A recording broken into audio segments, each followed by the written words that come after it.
नमस्कार दोस्तों, स्वागत है आप सभी का एजुकेशन 790 चैनल पर। मैं अमन यादव। दोस्तों, आज की इस वीडियो में हम पढ़ेंगे स्पेक्ट्रम मॉडर्न हिस्ट्री में पार्ट 2 को, जो कि है 1857 का विद्रोह। उसी का हम लोग पार्ट 2 पढ़ेंगे। दोस्तों, इससे पहले कि हम लोग ने काफ़ी चीज़ें जानी थी 1857 के विद्रोह के बारे में, किस प्रकार से ये शुरू हुआ, कौन कौन सी गलतियों के कारण ये विफल हो गया। अगर ये सफल हो जाता तो शायद क्या कहते हैं, आज ये भारत का इतिहास कुछ और होता। चलिए दोस्तों, शुरू करते हैं बिना किसी देरी के साथ। अगर आपको हमारी वीडियो अच्छी लगती हो तो हमारी वीडियोस को जरूर से जरूर लाइक किया करिए और हमारे चैनल को जरूर से जरूर सब्सक्राइब किया करिए। चलिए दोस्तों, शुरू करते हैं। पहला पढ़ेंगे हम लोग विद्रोह की प्रकृति के बारे में, किस प्रकार से यह विद्रोह था, कैसे इतिहासकार इसको मानते हैं। देखिए, 1857 के विद्रोह की प्रकृति पर विचारों में भिन्नता है। कुछ ब्रिटिश इतिहासकार, जिनको औपनिवेशिक इतिहासकार भी कहते हैं, तो ब्रिटिश इतिहासकारों के लिए यह एकमात्र सिपाही विद्रोह था। सर जॉन सीले के अनुसार यह पूरी तरह एक देशभक्ति रहित और स्वार्थी सिपाही विद्रोह था, जिसका न तो कोई अपना नेता था और न ही जिसे लोगों का समर्थन प्राप्त था।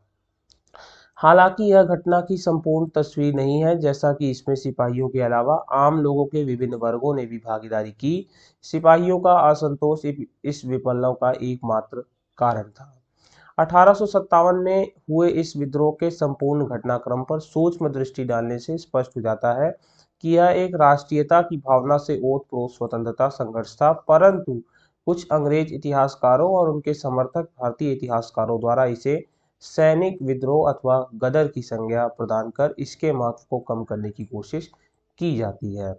अब आप जान सकते हैं कि जो ब्रिटिश इतिहासकार या उनके द्वारा जो संरक्षित भारतीय इतिहासकार थे, वही इसको सिपाही विद्रोह, जिससे कि ये इसकी महिमा को कम करना चाहते हैं। अब देखिए, Fred Roberts, Edward Thompson, GT Garratt, sir John Seeley, James Outram, William Howard Russell, GB Malleson आदि पाश्चात्य इतिहासकारों के साथ साथ रमेश चंद्र मजूमदार,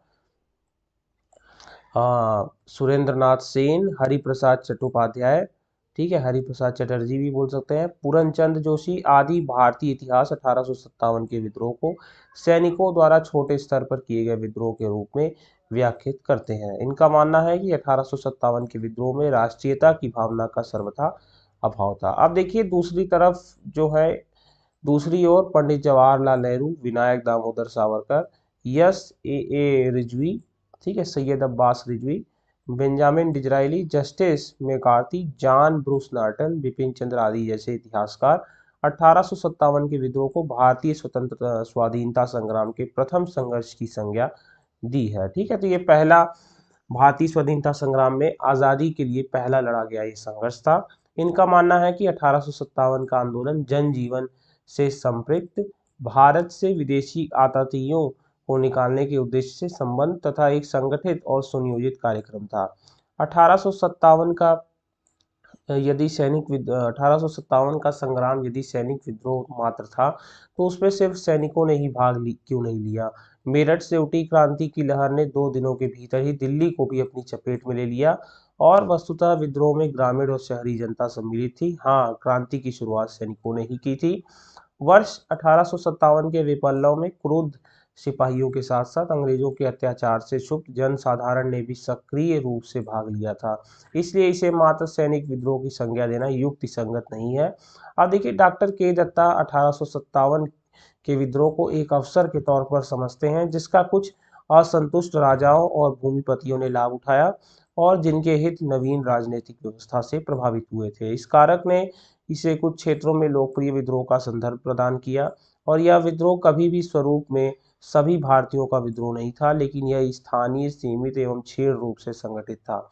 इस आंदोलन में विद्रोहियों के विभिन्न वर्गों के बीच सशक्ति तथा उद्देश्य की एकता का अभाव था।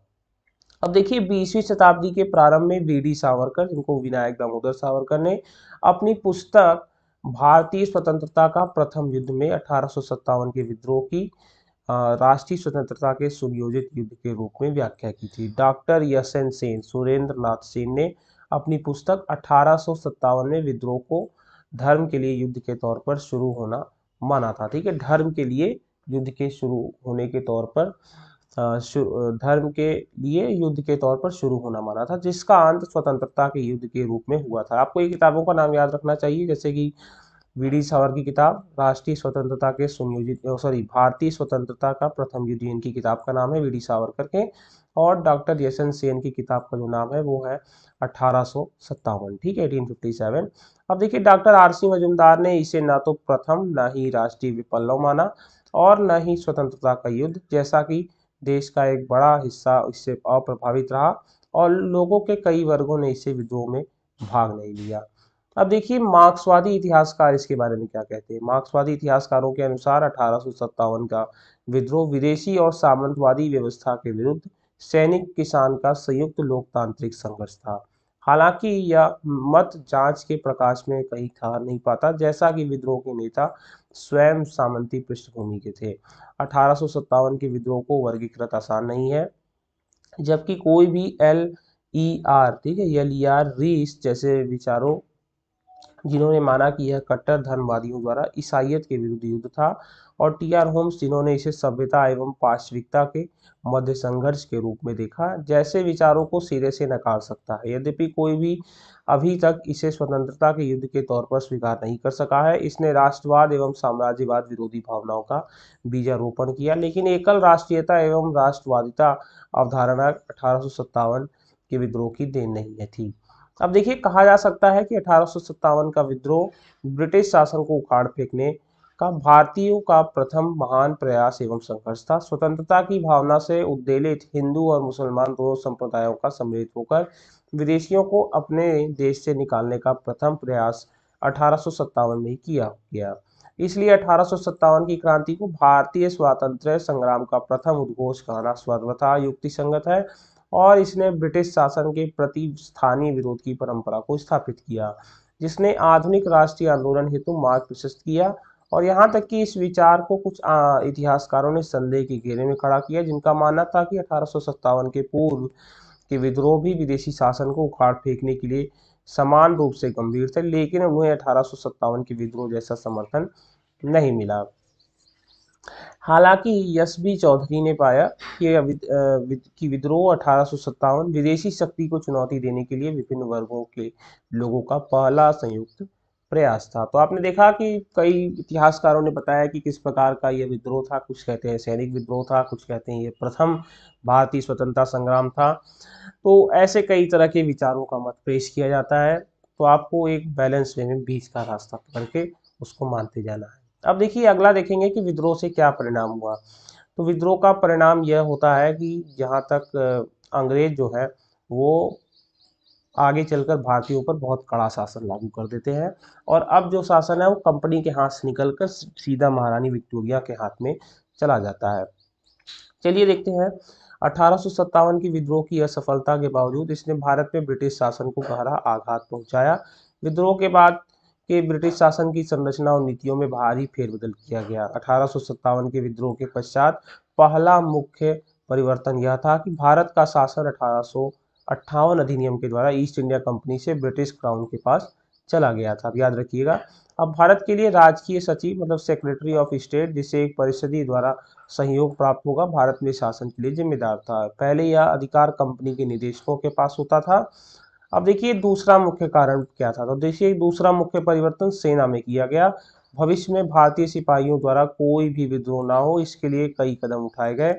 इसके अंतर्गत यूरोपीय जवानों की संख्या भी बढ़ा दी गई और बंगाल की सेना में 2 भारतीय सिपाहियों पर, एक यूरोपीय, बंबई और मद्रास की सेनाओं में 5 भारत सिपाहियों पर 2 यूरोपियों को नियुक्त किया गया। ठीक है, तो 2 भारतीयों पर 1 यूरोपियों की क्या कहते हैं रखा गया बंगाल में, और बंबई और मद्रास की सेनाओं में 5 भारतीयों पर 2 यूरोपियों को नियुक्त किया गया। यूरोपीय फौजों को प्रमुख भौगोलिक तथा सैन्य स्थितियों में रखा गया। सेना की प्रमुख शाखाओं जैसे तोपखानों को केवल यूरोपीय हाथों में सौंपा गया, और सेना के भारतीय वर्ग का संगठन फूट डालो राज करो की नीति पर आधारित था, और जवानों में राष्ट्रीय भावना न जागे, इसलिए जाति, समुदाय और क्षेत्र के आधार पर रेजिमेंटों की स्थापना हुई। और उसी का परिणाम आप देखते हैं कि कई सिख रेजिमेंट, राजपूत रेजिमेंट दुनिया भर का बना हुआ है। फूट डालो और शासन करो की नीति को सामान्य जनता में भी लागू किया गया। चूंकि अंग्रेजों ने यह सोचा कि विद्रोह का षड्यंत्र मुसलमानों द्वारा रचा गया था, इसलिए इन्हें कठोर दंड दिए गए और उनके साथ लोक नियुक्तियों एवं कई अन्य क्षेत्रों में भेदभाव किया गया।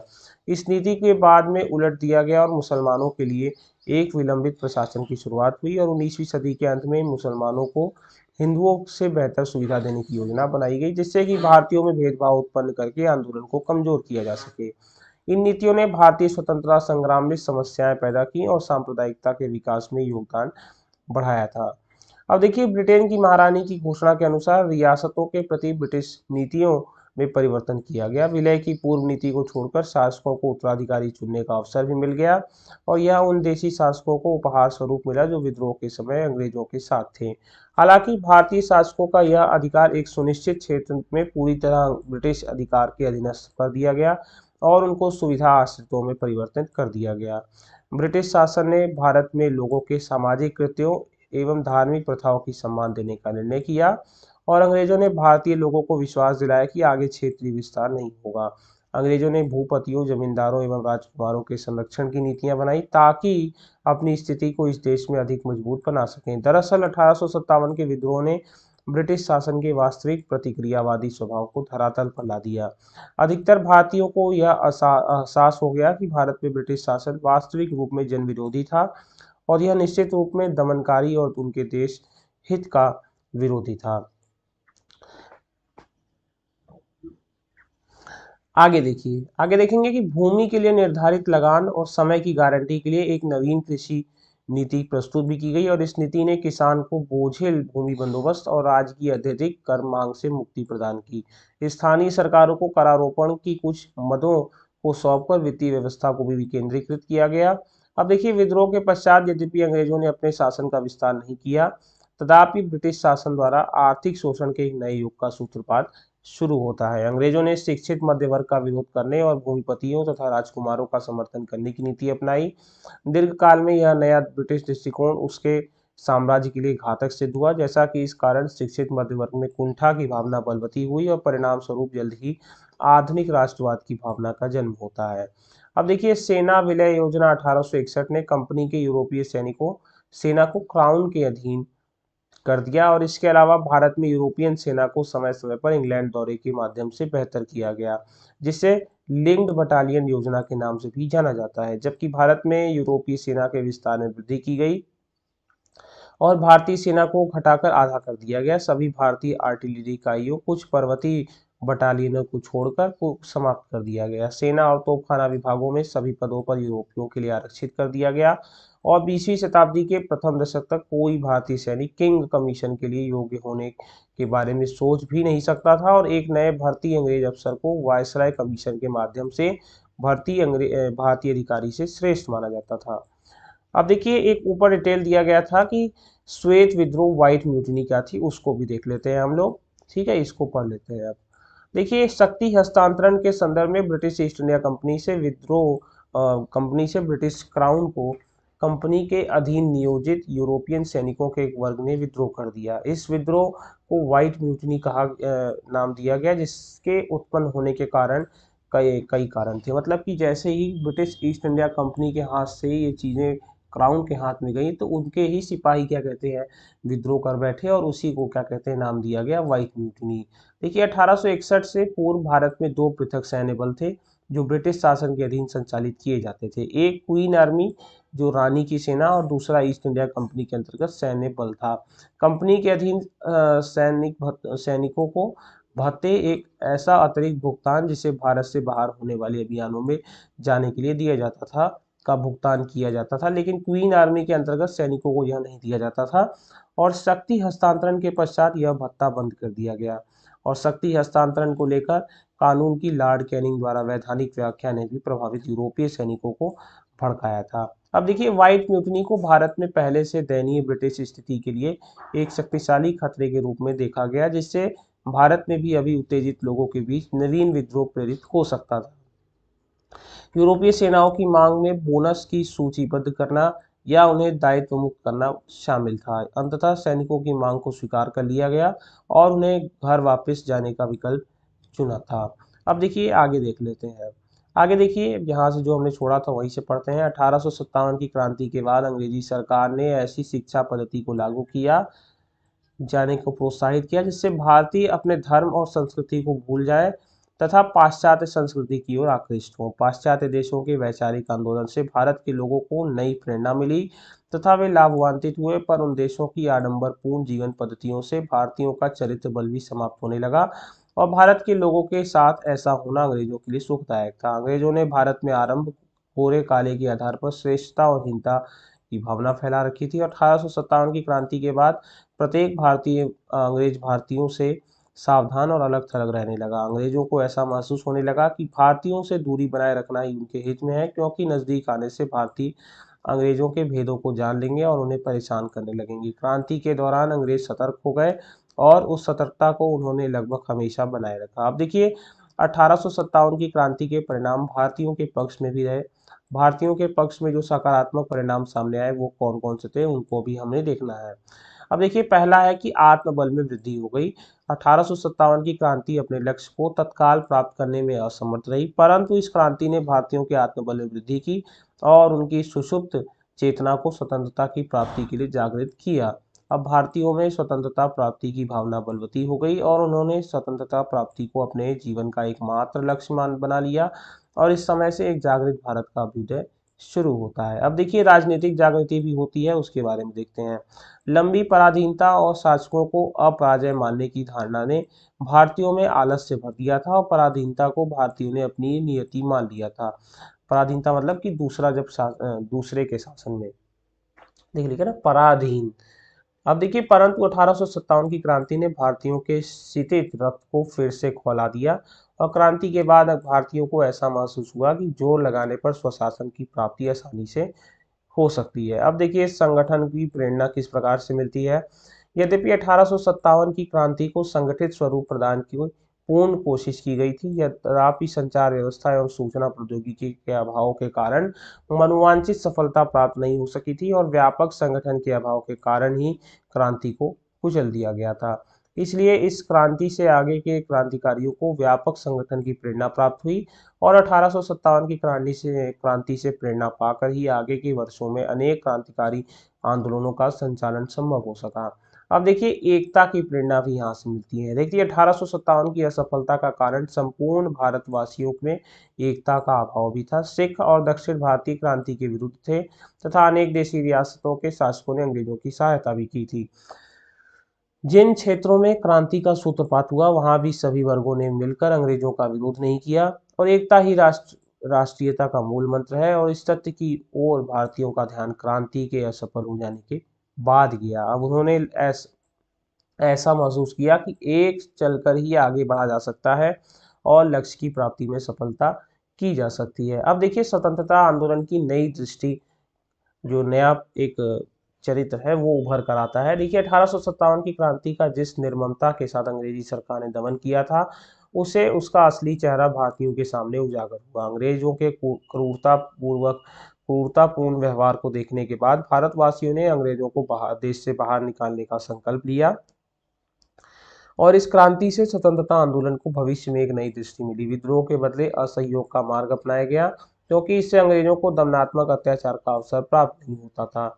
शासन और शस्त्रास्त्र का नियंत्रण अंग्रेजी सरकार के हाथों में था और किसी भी प्रकार के विद्रोह का गला घोट देने की क्षमता उसमें थी। इसलिए क्रांति के विद्रोह का रास्ता छोड़ने की प्रेरणा मिलती है। मतलब कि क्रांति करना है लेकिन असहयोग, मतलब कि हम उनका सहयोग नहीं करेंगे, इस प्रकार से करना है जिससे उनके दमनात्मक प्रवृत्ति नहीं आ पाए। अब देखिए, 1857 के विद्रोह का क्या महत्व था उसको भी देखना जरूरी है। देखिए, ब्रिटिश शासन के लिए 1857 का विद्रोह बेहद उपयोगी साबित हुआ। इससे कंपनी के प्रशासन एवं उसकी सेना ने शोचनीय कमियों को उजागर किया, जिसमें उन्होंने तुरंत सुधार भी किया और कंपनी के शासन प्रशासन के ये दोष विश्व के सम्मुख कभी भी उजागर नहीं हो पाते यदि विद्रोह न होता।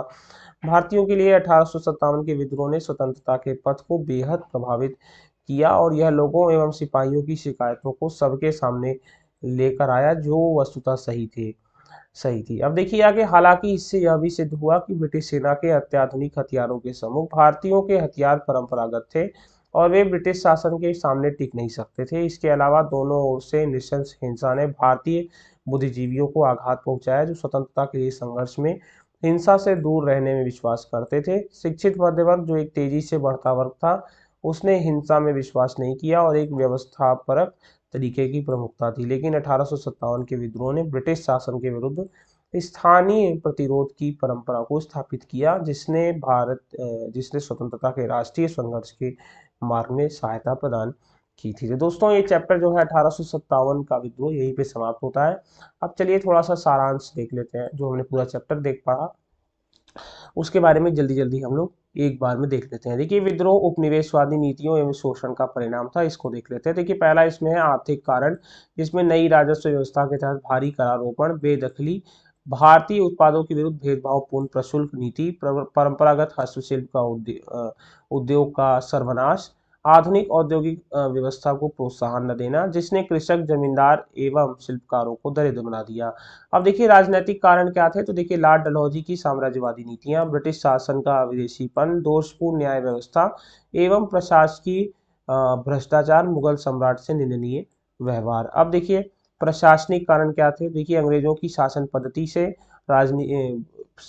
से भारतीयों का असंतुष्ट होना, परंपरागत भारतीय शासन पद्धति की समाप्ति, उच्च पदों पर केवल अंग्रेजों की नियुक्ति तथा अंग्रेजों की सरकारी भाषा अंग्रेजी को सरकारी भाषा बनाना, क्योंकि पहले फारसी थी, उसको हटाकर जब अंग्रेज आए तो उन्होंने अपनी अंग्रेजी भाषा को ला दिया। अब देखिए, सामाजिक और धार्मिक कारण क्या क्या थे। क्योंकि अंग्रेजों में प्रजातीय भेदभाव तथा श्रेष्ठता की भावना, ईसाई मिशनरियों को प्रोत्साहन दिया गया, विभिन्न सामाजिक सुधार कार्यक्रम तथा नए नियमों का निर्माण किया गया। अब देखिए, सैनिक कारण, सैनिकों के वेतन एवं भत्ते में आर्थिक असमानता एवं भेदभाव, उनका मनोवैज्ञानिक एवं धार्मिक उत्पीड़न भी किया गया। और तात्कालिक कारण तो आपको याद रखना ही है कि चर्बी युक्त कारतूसों का प्रयोग जो है, ये तात्कालिक कारण था। और कहते हैं कि ये अफवाह फैला दी गई थी उस समय। देखिए, आपको ये चीज़ें आपको याद रखनी पड़ेगी ऐसे सीक्वेंस में: आर्थिक कारण, राजनीतिक कारण, प्रशासनिक कारण, सामाजिक और धार्मिक कारण, सैनिक कारण। तो ये कुछ चीज़ें हैं, आपको याद रखना पड़ेगा। अब देखिए, विद्रोह के केंद्र और नेता तो आपको याद रखना ही है, बड़े इंपॉर्टेंट है, आता भी है एग्जामों में। आप यूपीएससी की परीक्षा देने जा रहे हैं, वहाँ भी आता है। आप एसएससी, सीजीएल कोई भी एग्जाम देने जाएंगे, वहाँ भी डायरेक्ट 1857 से यही पूछा जाता है। अब देखिए, दिल्ली के जो नेतृत्व थे वो जनरल बख्श खां थे, कानपुर के नाना साहब थे, लखनऊ के बेगम हजरत महल थी, बरेली के खान बहादुर खान थे। आगे देखिए, बिहार के कुंवर सिंह, फैजाबाद के मौलवी अहमदुल्ला, झांसी रानी लक्ष्मीबाई, इलाहाबाद के लियाकत अली थे, ग्वालियर के तात्या टोपे, गोरखपुर के गजाधर सिंह, फरुखाबाद के नवाब तफज्जल हुसैन, सुल्तानपुर के शहीद हसन, संभलपुर के सुरेंद्र साई, हरियाणा के राव तुलाराम, मथुरा के देवी सिंह, मेरठ के कदम सिंह, सागर शेख रमाजान, गढ़मंडला शंकर शाह एवं राजा ठाकुर प्रसाद, रायपुर नारायण सिंह, मंदसौर शाहजादा हुमायूं, जो फिरोज शाह के नाम से जाने जाते थे। अब देखिए, अंग्रेज जनरल जिन्होंने जहाँ जहाँ हुआ था, क्या कहते हैं, विद्रोह को क्या कहते हैं, विफल कर दिया था। देखिए, दिल्ली में थे lieutenant Willoughby, John Nicholson, lieutenant Hudson.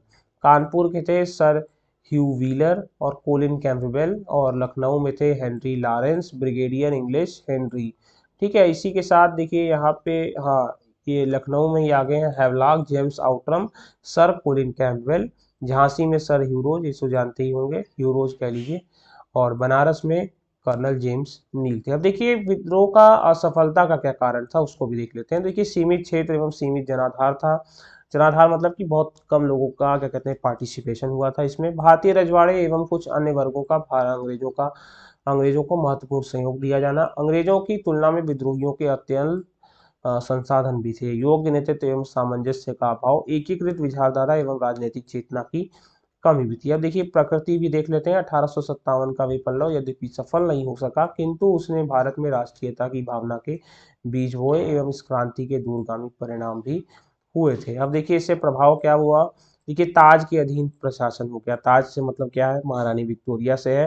Company शासन का उन्मूलन, ब्रिटिश साम्राज्य की नई भारतीय नीति और सेना का पुनर्गठन, जातीय भेदभाव के वृद्धि। जातीय भेदभाव से क्या अंतर है, तो देखिए, इसमें जैसे सिख रेजिमेंट, राजपूत रेजिमेंट और ऐसे कई तरह के रेजिमेंट बने, ये उनके बीच में फूट डालने की एक शुरुआत थी। ठीक है, तो दोस्तों अगर आपको ये वीडियो अच्छा लगा हो तो इसको लाइक कर दीजिए, चैनल को हमारे जरूर से सब्सक्राइब कर दीजिए, और ये चैप्टर यहीं पर समाप्त होता है। अगर आपको अच्छा लगे तो बने रहिए चैनल के साथ। तब तक के लिए जय हिंद, जय भारत।